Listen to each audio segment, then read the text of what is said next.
صحابہ جو گشت کرتے تھے صحابہ پر، وہ ایمان سیکھنے کے لیے کرتے تھے. اب تو امت اس کو بالکل بھولا بیٹھی، اجتماعی طور پر کام کرنے والے بھی اور وہ جو اس کام سے ہمیں جو وابستہ نہیں ہے وہ بھی نہیں جانتی. جو بات میں عرض کر رہا ہوں وہ بھی نہیں جانتی اس کو. وہ سمجھتے ہیں تبلیغ والوں کا اپنی کوئی ترتیب ہے گشت کی. نہیں، تبلیغ والوں کی ترتیب نہیں ہے. یہ تو صحابہ کا معمول اور صحابہ کی سیرت ہے. اور یہ بات طے ہے قیامت تک کے لیے کہ صحابہ ہدایت کے حاصل ہونے میں اور صحابہ اس زمانے کے لوگوں کے لیے ہدایت کے حاصل ہونے میں صحابہ ان کے لیے نمونہ ہیں. فرمایا میرے صحابہ ستاروں کی طرح ہیں، جس کی تم اقتدا کرو گے ہدایت پا جاؤ گے. اب یہ پورا مجمع آج عزم کر لے اس کا، ہمیں خود مسجد والا بننا ہے اور دوسروں کو دعوت دے کر ہمیں اعمال مسجد سے جوڑنا ہے.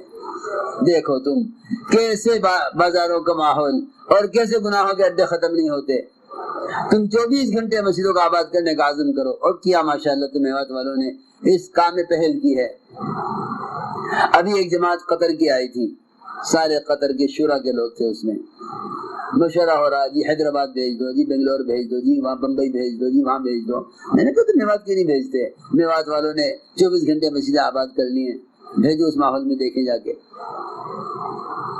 واپس نظام الدین آئے میوات صورت لگا کے حیران ہو گئے. کہنے کہ جی ایسا ماحول دعا کر دو ہمارے ملک میں ایسا ماحول قائم ہو جاوے، ہمارے ملک میں ایسی مسجد اعمال قائم ہو جاوے. 24 گھنٹے جو مسجد آباد تھی میوات میں، ان مسجدوں سے وقت لگا کے گئے. بھی قدر کی جماعت تھی، شورا والے سارے پرانے ساتھی کہنے لگے ہم سے جیسا ہم نے سیرت میں پڑھا ہے مسجد نبوی کا ماحول ہم نے میوات میں دیکھ لیا. لیکن تم میوات والے بھی سوچو گے چلو بھائی جنہیں کر لیا اب وہی ایک نمونہ بن جاوے. کوئی جماعت آئے ان کو دکھلا دیجیے، کبھی لو دیکھ لو یہاں ہے مسجد والا کام. نہیں، تم اس کا عزم کرو ہمیں ہر مسجد کو اس ترتیب پر لانا ہے. کیونکہ مسجدوں کا اعمال سے آباد رہنا تو حدیث میں آتا ہے، صحیح روایت ہے. جو عذاب اللہ کے یہاں سے آنا طے ہو چکا ہوتا ہے مسجد کے آباد کرنے والوں کی وجہ سے ہٹا دیا جاتا ہے. صحیح حدیث ہے. عذاب طے ہوگی اللہ کے یہاں سے آنا.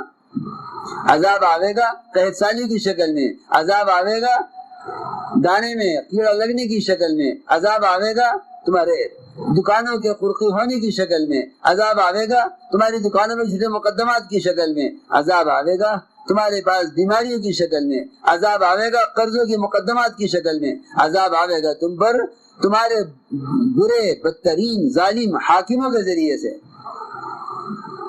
اور تم یوں کہو گے ارے اب کے اسے ووٹ ڈال دیجو، اب کو اسے ووٹ ڈال دیجو، اب کو یوں کر لیجو، اب کو یوں کر لیجو. بالکل نہیں. حدیثوں میں پڑھو کہ تم پر بدترین حکام کیوں مسلط کیے جاتے ہیں،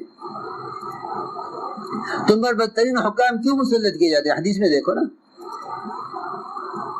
آج کل کے لوگ تو بے عقل ہیں، وہ کہتے ہیں انہیں ووٹ نہ دیتے تو تم پریشان نہ ہوتے. بے عقلی کی بات ہے. حدیث کو دیکھو گے تو عقل آئے گی. یہ فرمایا حضور اکرم صلی اللہ علیہ وسلم نے جیسے تمہارے اعمال ہوں گے. بلکہ ایک روایت میں تو عجیب بات ہے. میں تمہیں بتاؤں ایک حدیث میں کیا فرمایا. ایک حدیث میں تو یہ فرمایا، میری بات توجہ سننا سب،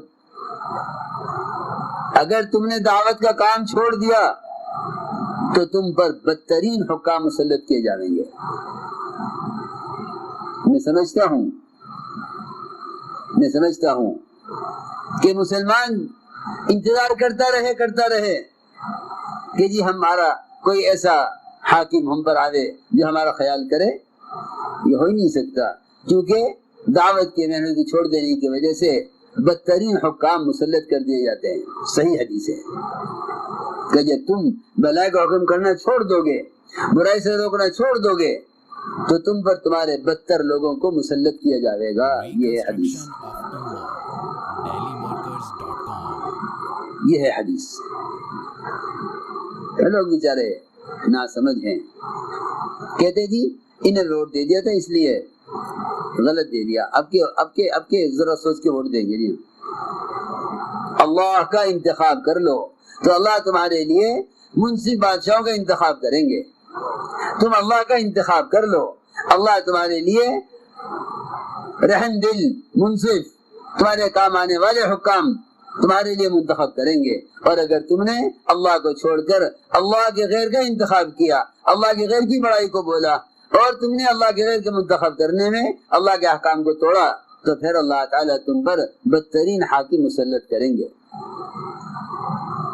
یہ تو بیچارے ناسمجھ لوگ ہوتے ہیں جو یوں کہتے ہیں کہ اگر فلاں کی حکومت ہوتی تو مسلمانوں کا بھلا ہوتا, فلاں کی حکومت ہوگی تو مسلمانوں کا بھلا ہوگا. ارے حکام سے مسلمانوں کے حالات کا خدا کی قسم اس طرح کوئی تعلق نہیں. جس طرح کسی کے گھر میں بھینس ہو اور کارخانہ نہ چلتا ہو تو وہ یہ نہیں کہہ سکتا کہ اس بھینس کی وجہ سے کارخانہ نہیں چل رہا, بھینس بدل دو کارخانہ چل جائے گا. ارے سوچو تو صحیح, ذرا سی بھی عقل ہوتی نا دماغ میں تو اس کی بات سمجھ لیتا. ایک آدمی کارخانہ نہیں چل رہا, ارے بھینس بدل دو کارخانہ چل جائے گا. ارے بھینس سے کارخانے کا کوئی تعلق نہیں. میری دکان نہیں چل رہی, یہ بکری بدل دو دکان چل جائے گی. کہ بھائی بکری بیچارہ جانور ہے, ناسمجھ جانور, اس سے تیری دکان کے چلنے کے کیا تعلق ہے. بالکل جس طرح ایک بکری کے بدلنے سے, ایک بھینس کے بدل جانے سے کارخانے کے چلنے کا دکان کے چلنے کا کوئی تعلق نہیں, خدا کی قسم اسی طرح مسلمانوں کے دنیاوی کاموں میں کامیابی کے آنے یا ناکامی کے آنے کا حکام سے کوئی تعلق نہیں. میری بات کا سمجھنا بہت بہت ضروری ہے. میں جو کہہ رہا ہوں بہت ضرور بات کہہ رہا ہوں. آج کل سب کے سب اسی رخ پر جا رہے ہیں کہ ہمارے حالات حکام سے وابستہ ہیں. نہیں, حالات مسلمانوں کے حالات کا احکام سے تعلق ہے, حکام سے تعلق نہیں ہے. جس طرح انعام سے تعلق نہیں, حکام سے بھی تعلق نہیں, کیونکہ اللہ نے یہ فرما دیا انہم الا کالانعام کہ جانوروں کی طرح ہیں. جس طرح جانور کے عمل سے انسان کے کسی کاروبار کا یا کسی نظام کا تعلق نہیں, اس طرح حکام سے بھی مسلمانوں کے معاملات کا اور مسلمانوں کے مسائل کا کوئی تعلق نہیں. اس لیے میں نے عرض کیا کہ جو عذاب اللہ کے یہاں سے آنا طے ہو جاتا ہے مسجد کے آباد کرنے والوں کی وجہ سے ہٹا دیا جاتا ہے. اللہ تعالیٰ برکتوں کے دروازے کھولتے ہیں. ایک روایت میں ہے کہ جو مسجدوں کا اعمال سے آباد رکھتے ہیں ان کے دنیاوی کاموں میں فرشتے مدد کرتے ہیں, ان کے دنیاوی کاموں میں فرشتے مدد کرتے ہیں. حدیث ہے, صحیح روایت ہے کہ جو مسجدوں کا آباد رکھتے ہیں اعمال سے ان کے دنیاوی کاموں میں فرشتے ان کاموں میں مدد کرتے ہیں. بلکہ ایک صحابی جو مسجد میں رہتے تھے اور آپ صلی اللہ علیہ وسلم کے پاس علم کے حلقے میں بیٹھے رہتے تھے, ایک اس کا ساتھی تھا جو کمایا کرتا تھا, دکان پر بیٹھتا تھا. اس نے آ کر کہا کہ جی یہ آپ کے پاس بیٹھا رہتا ہے, کماتا نہیں ہے, میں اکیلا کماتا ہوں, اسے بھی کھلاتا ہوں, اور یہ آپ کے پاس بیٹھا رہتا ہے. آپ نے فرمایا, روایت میں ہے, آپ نے فرمایا کہ تجھے جو رزق مل رہا ہے دکان پر وہ اس کی وجہ سے مل رہا ہے جو میرے پاس رہتا ہے. صحیح روایت ہے. تجھے نہیں معلوم تجھے کہاں سے رزق مل رہا, تو سمجھتا ہے گاہک آتے ہیں رزق ان سے مل رہا, کہ نہیں, رزق اس سے مل رہا ہے تجھے جو میرے پاس بیٹھا ہوا ہے. کتنے اپنے بھائی کو فارغ کیا ہوا ہے مسجد کے لیے, تجھے دکان میں رزق مل رہا ہے تیرے بھائی کی وجہ سے مل رہا ہے, تیری وجہ سے نہیں مل رہا ہے. تو سمجھتا ہوگا دکان پر تو بیٹھتا ہے, تو کماتا ہے, جو جو جو جو کمائے وہ کھائے. نہیں, کہ نہیں, جو تو مسجد میں بیٹھا ہوا ہے, مسجد کو وقت دے رہا, اس مسجد میں رہنے والی کی وجہ سے اللہ تجھے دکان پر رزق دے رہے ہیں. یہ فرمایا حدیث میں, لعلک ترزق به. اس لیے دوستو عزیزو, ہم یہ نہیں کہتے کہ کاروبار چھوڑ دو, زمیندارہ چھوڑ دو. کتنا وقت ہے, 8 گھنٹے تو ہر ایک کے پاس فارغ ہیں. وہ ان 8 گھنٹوں کو کہیں بازار میں گزارے گا, کہیں ہوٹل میں بیٹھ کے بینچوں میں گزارے گا, کہیں بیٹھ کے غیبتیں کرنے میں گزارے گا, کہیں گناہوں کے ماحول میں جا کر گناہ میں وقت گزارے گا. بہتر یہ ہے کہ یہ وقت مسجد کو دے دے تاکہ تیرا بھی بھلا ہو اور تیرے ذریعے دوسروں کا بھی بھلا ہو. اپنے ماحول کو بدلنے کے لیے اپنے فارغ وقت کو مسجد کے لیے, مسجد اپنا فارغ وقت مسجد کو دے دو. تمہارے گاؤں کے, علاقوں کے, بازاروں کے سارے عیاشی کے اڈے, گناہوں کا ماحول سارا کا سارا ختم ہو سکتا ہے اگر اس کو بنیاد بنا لو اپنے گشت کی. اگر اس کو بنیاد بنا لو اپنے گشت کی، گشت کی بنیاد یہ ہے، اول تو گشت ہی نہیں کرتے، یہ سمجھتے ہیں کوئی ایسے ہی مستحب سا کام ہے، کوئی کر لے تو ٹھیک ہے، وہ کر لے گی، ایک جماعت کر لے گی تو باقی امت کی طرف سے فریضہ ادا ہو جائے گا، آج کے لیے بھی چل پڑی ہے۔ دیکھو تو صحیح، اس ماحول کو بدلنے کے لیے کتنے آدمیوں کی ضرورت ہے؟ یہ دیکھا جائے گا کہ کسی کام کو کرنے کے لیے کتنے آدمیوں کی ضرورت ہے۔ اس کارخانے میں 500 آدمی کام کرتے ہیں، 500 آدمی کی کیا ضرورت تھی؟ 100 آدمی بہت تھے کہ نہیں جی، وہ تو کارخانے کی ضرورت کو دیکھا جائے گا۔ اسی طرح یہ دیکھو کہ ضرورت کیا ہے، اگر ضرورت پوری نہیں ہو رہی ہے چند آدمیوں کا اسلام کر لینا فرض کفایہ نہیں ہے۔ فرض کفایہ تو جب ہوگا جب اتنا مجموعہ امت کا کام کرے کہ جو امت کو غلط ماحول سے نکال کر صحیح ماحول میں لانے کے لیے کافی ہو جائے، اسے کہتے ہیں فرض کفایہ، اسے کہتے ہیں فرض کفایہ۔ یہ تھوڑی ہے کہ لاکھوں آدمی تو گناہوں میں لگے ہوئے اور ماحول کو بگاڑنے میں لگے ہوئے ہیں، اور 2 آدمی یہ کام کر لے کہ ہاں جی بس فرض کفایہ ادا ہو رہا ہے۔ تم نے بھی تبلیغ کو ایسے مردے کی طرح سمجھ لیا کہ 2 آدمی غسل دے دیں، نماز پڑھ لیں تو پھر سب کی طرف فریضہ ادا ہو جائے گا۔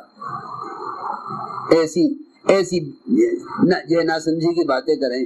ہمیں چاہیے کہ ہم کوشش کر کے اپنے ماحول کو بدلیں اور مسجد میں علم اور ایمان کے حلقے قائم کریں۔ اب گشت کیا، ملاقاتیں کی، لوگوں کو لے کر آئے مسجد کے ماحول میں، تم گشت کرو گے، لوگ کہیں گے کہ جی میں تو ناپاک ہوں، میں تو مسجد آ نہیں سکتا۔ ارے تو کیسے ناپاک ہو گیا؟ وہ تو مسلمان ہے، مسلمان ناپاک تو ہو ہی نہیں سکتا۔ ہاں کسی کے پاس کلمہ ہی نہ ہو، کوئی اللہ ہی کو نہ مانتا ہو، کہ اس کی ناپاکی تو ایسی ہے جو کلمہ پڑھے بغیر وہ ناپاکی ختم نہیں ہوگی۔ لیکن مسلمان ناپاک ہو، مسلمان کی ناپاکی تو ایسی ناپاکی ہے ہی نہیں جو ختم نہ ہو سکے۔ وہ کہے گا گشت میں جی میں تو ناپاک ہوں۔ مجھے حیرت ان گشت کرنے والوں پر جو ناپاک آدمیوں کو سوچ کر چھوڑ دیتے ہیں کہ بھائی اس سے تو مسجد میں آ نہیں سکتے، اس کو تو یہ بات کر لو، اور جو مسجد میں آ سکتا ہو پاک ہو تو مسجد میں لے آؤ۔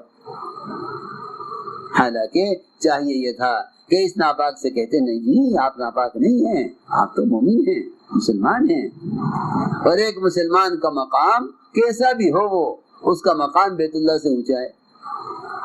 رہا غسل تو کیا بات ہے، آپ چلو مسجد میں غسل خانہ ہے، غسل کر لو، ہمارے پاس پاک کپڑا ہے، آ جاؤ چلو نماز پڑھ لو۔ ایک مسلمان کو تم لا کر اس سے نماز پڑھوا لو، پاک کپڑا پہنا لو، خدا کی قسم اللہ کے قرب کا اس سے بڑھ کر کوئی اور ذریعہ نہیں ہے۔ تم 1000 نفلیں پڑھو وہ اجر نہ ملے گا، تم 1000 نفلیں پڑھو وہ اجر نہ ملے گا جو اجر ایک مسلمان کو ایک فریضہ ادا کرانے پر ملے گا۔ پکی بات ہے، پکی بات ہے۔ قرآن حدیث کو سمجھو اور غور کرو کہ ذمہ داری کیا ہے۔ اپنے ماحول کو بدلو محنت سے، اس لیے کہ یہ بات تو بے شمار حدیثوں میں ہے کہ جو آدمی دوسروں کا عمل پر لائے گا کہ اس کو دوسروں کے عمل کا جو اجر ملے گا وہ اجر لامتناہی ہوگا، وہ اجر ختم ہونے والا نہیں ہوگا،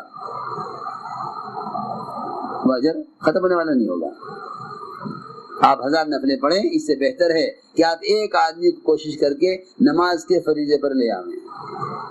ایک مسلمان تو نماز کا فریضہ چھوڑے ہوئے ہے، اور جہنم کے لیے کروڑوں سال کا جہنم کے لیے اس کے لیے فیصلہ ہو رہا نماز چھوڑنے پر، اور یہ اپنی انفرادی نماز پڑھ کر سمجھ رہا کہ میں نے بہت کمال کر لیا۔ کہ نہیں، تیرے ذمہ ہے کہ تیرے محلے میں کوئی بے نمازی نہ ہو۔ اس لیے میرے دوستو عزیزو، یہ لوگوں کو لا کر مسجد میں نماز ادا کرواؤ، ایک آنے والے کا استقبال کرے، ایک مسجد میں تعلیم کا حلقہ قائم کرے، باقی جماعت باہر نکل کر لوگوں سے ملاقاتیں کرے، ان مسجد کے ماحول میں لائے۔ پھر ہمیں چاہیے خود بھی نمازوں میں کمال پیدا کرو۔ دیکھو اللہ کے راستے میں نکل کر بھی اپنے مقام پر رہتے ہوئے بھی نماز کو تو لازم پکڑ لو دوستو، نماز کو لازم پکڑ لو۔ حضور اکرم صلی اللہ علیہ وسلم کی آخری بات یہ دنیا سے جاتے ہوئے کہ نماز نہ چھوڑنا، کیونکہ نماز چھوڑنے والے کا اسلام میں کوئی حصہ نہیں، نماز کا چھوڑنا کفر ہے، نماز کا چھوڑنا کفر ہے، نماز کو ہلکا سمجھنا کفر ہے۔ پورا مسلمان سے کہتے ہیں شرم آتی ہے کہ نماز نہیں چھوڑیں گے، حالانکہ نماز کے پڑھنے کا حکم اور نماز کو اسلام کی شرط ان لوگوں سے کہا جاتا تھا جو لوگ جنہیں اسلام میں داخل ہونے کی دعوت دی جاتی تھی۔ میری بات دھیان سے سننی ہوگی۔ غیروں سے کہا جاتا تھا کہ دیکھو بھائی اسلام لاؤ گے تو نماز پڑھنی ہوگی، زکوٰۃ دینی ہوگی، روزہ رکھنا ہوگا، بیت اللہ کا حج کرنا ہوگا، شہادتین گواہی دینی ہوگی۔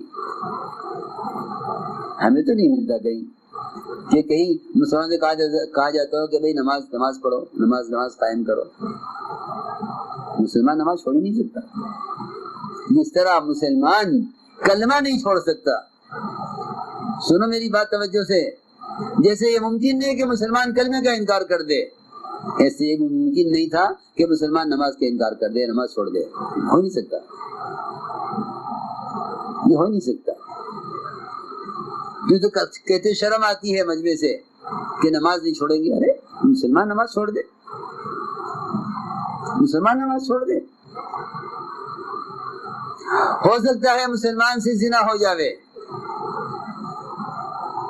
ہو سکتا ہے مسلمان سے زنا ہو جائے، اللہ حفاظت فرمائے۔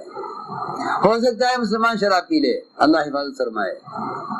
ہو سکتا ہے مسلمان چوری کر لے، اللہ محفوظ رکھے۔ لیکن خدا کی قسم یہ ممکن نہیں کہ مسلمان نماز چھوڑ دے، یہ ممکن نہیں ہے۔ یہ تو ہوا صحابہ کے زمانے میں کہ غیر مسلمین آ کر نماز پڑھ لی، لیکن یہ کہیں نہیں ملا کہ مسلمان نے نماز چھوڑ دی، یہ نہیں ملے گا۔ دیکھ لو واصل ابن اسقا نے اسلام بعد میں قبول کیا، نماز پہلے پڑھی صحابہ کے ساتھ۔ اس نے واصل ابن اسقا صحابی ہیں، نماز پہلے پڑھی مسجد نبوی میں صحابہ کے ساتھ مسجد میں آ کر، اور اسلام بعد میں قبول کیا۔ کیونکہ جب یہ آئے تو انہیں پورے مدینے میں کوئی آدمی نہیں ملا، کوئی مسلمان جسے ملاقات کرتے کہ سب نماز میں تھے۔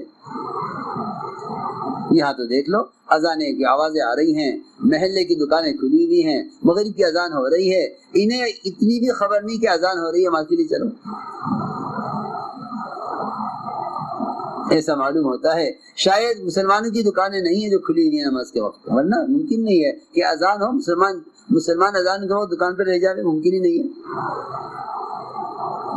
کیونکہ میں نے عرض کر دیا کہ جس طرح مسلمان کلمہ نہیں چھوڑ سکتا، مسلمان نماز نہیں چھوڑ سکتا۔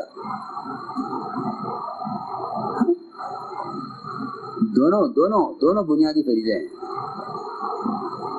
اس لیے اپنی نمازوں میں کمال پیدا کرو، اچھی نمازیں، جتنا نماز میں کمال ہوگا دین میں کمال ہوگا۔ اپنی نمازوں میں کمال پیدا کرو۔ حضرت فرماتے تھے اللہ کے راستے میں نکلنے کا مقصد یہ ہے کہ اسباب، بیوی، بچے، کاروبار، زمیندارہ، اس سب سے نکل کر آئے ہیں اپنی نماز میں کمال پیدا کرنے کے لیے۔ وہاں تو دکان کا تقاضا ہے سنت چھوڑ کے بھاگے گا، دکان کا تقاضا ہے رکوع سجدے بگاڑ کے بھاگے گا۔ اور یہی وجہ ہے کہ نماز کو لوگ بگاڑتے ہیں کہ اس نماز کے بگڑنے کا اثر سب سے پہلے کاروبار پر پڑے گا۔ میں تم سے سچی بات بتا رہا، نماز کے بگاڑ کا اثر سب سے پہلے کاروبار پر پڑے گا، کیونکہ لوگ نماز کو بگاڑتے ہیں دنیا کے لیے، پھر دنیا بگڑتی ہے نماز کی بد دعا سے۔ حدیث میں ہے کہ نماز بد دعا کرتی ہے کہ اللہ تو اس کو ایسا برباد کر دے اور ضائع کر دے جیسے اس نے مجھے ضائع کیا ہے۔ یہ تو نماز کے بعد دعا مانگے، دکان کھل جاوے اور قرضہ ادا ہو جاوے اور کمپنی سے مال مل جاوے، اور ادھر نماز بد دعا کر رہی، اے اللہ اسے برباد کر۔ تو میں جانتا ہوں کہ سب سے زیادہ لوگ نماز کو ضائع کرتے ہیں کاروبار کے لیے، اس لیے سب سے پہلے نماز کی بد دعا کاروبار کو لگتی ہے۔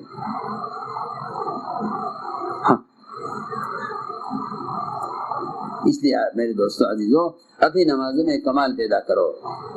حضور اکرم صلی اللہ علیہ وسلم نے ایسا مزاج بنایا تھا صحابہ کا کہ وہ اپنی حاجتوں کو فرض نمازوں کے بعد مانگا کرتے تھے کہ اچھی سی اچھی نماز پڑھو اور نماز کے بعد مانگو اللہ سے۔ اور ظاہر بات ہے کہ جب فرض نماز کے بعد حاجتیں پوری ہوتی ہیں دعاؤں کے ذریعے، تو پھر فرض نماز مسجد میں ادا کی جاتی ہے. اس کا مطلب یہ ہوا کہ اپنی حاجت کو لے کر مسجد میں آؤ. صحابہ اپنی حاجت کو لے کر مسجد میں آتے تھے. حضور اکرم صلی اللہ علیہ وسلم سے لے کر آپ کے صحابہ سے سب کا معمول تھا. میں رات بھی عرض کیا تھا میں نے عرض کیا تھا کہ آپ صلی اللہ علیہ وسلم نے بار بار مسجد میں آ کر نماز پڑھ کر اللہ سے کھانا مانگا، امت کو اللہ سے کھانا لینے کا طریقہ سمجھانے کے لیے، جبکہ آپ کے لیے کھانا آسمان سے تیار اترتا تھا. لیکن اللہ سے مانگا، پھر گئے، پھر مانگا، پھر گئے، پھر مانگا، پھر گئے، پھر مانگا. تیسری دفعہ کے بعد جا کر کھانا دیا اللہ نے امت کو تعلیم دینے کے لیے. اپنے مسائل کو لے کر مسجد میں آؤ. یہاں تو حالت یہ ہے، کوئی بات پیش آ جائے گی، کوئی پریشانی، حاجی سرپنچ سے ملوا دو، اور سرپنچ صاحب تم ایم ایل اے سے ملوا دو، ایم ایل اے صاحب تم وزیر اعظم سے ملوا دو. ہماری میوات والوں کی کوئی پریشانی ہے؟ کسی غیرت کی بات ہے، کسی شرم کی